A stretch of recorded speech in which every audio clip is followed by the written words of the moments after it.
wakiwemo pia madiwani, viongozi, wabunge wetu, Mheshimiwa Malima pamoja na Mheshimiwa Simbachawene na watumishi wote katika CMT kwa kazi nzuri ambayo mnaifanya.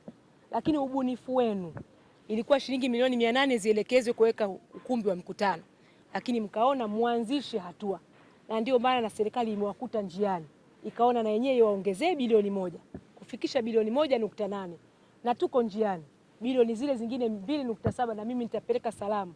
Kazi kubwa na nzuri inayofanyika hapa, kadri mtakavyokuwa mkikamilisha basi ziweze kutoka ili muweze kukamilisha jengo hili. Kwa wahandisi wetu, wataalamu, Hambo Ulpan, hongereni kwa kazi, lakini matarajio ilikuwa ni kumaliza tarehe 25 mwezi Julai. Na bahati yenu mbaya, sijui niseme, imekuja siku 2 kabla ya deadline hiyo. Mmesema mnaomba nyongeza ya muda ya wiki 2.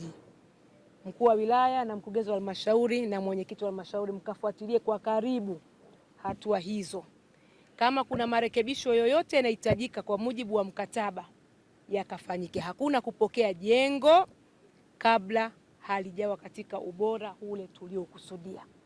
Turudi tukaangalie vizuri schedule of materials kama zilivyokuwa zimetajwa katika nyaraka mbalimbali na viambatisho vyake, kama zilivyokuwa zimebainishwa katika mkataba na mambo mengine yote, ili tupate jengo ambalo litaishi sasa, lakini pia litaendelea kudumu na kusaidia wananchi wetu kwa miaka mingi ya baadaye. Ndugu zangu, fedha hizi lazima wananchi wa Mpwapwa waone matunda yake. Ni nguvu kazi na jasho lao wana Mpwapwa, lakini na Watanzania wengine kwa ujumla wake. Ndio tunapata ile bilioni 1.8. Haijatoka tu hewani. Kwa ni lazima kila toni lililomwagika hapa, kila fedha iliyoelekezwa katika kuendeleza jengo hili la halmashauri ya wilaya ya Mpwapwa, basi iakisi kweli thamani halisi ya fedha na wananchi waweze kuona matunda na matokeo ya fedha zao.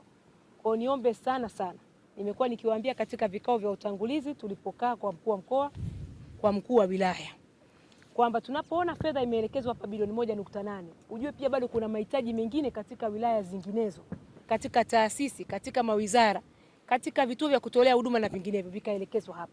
Kwa lazima kila fedha iliyokuja hapa kweli itumike kwa lengo lililokusudiwa.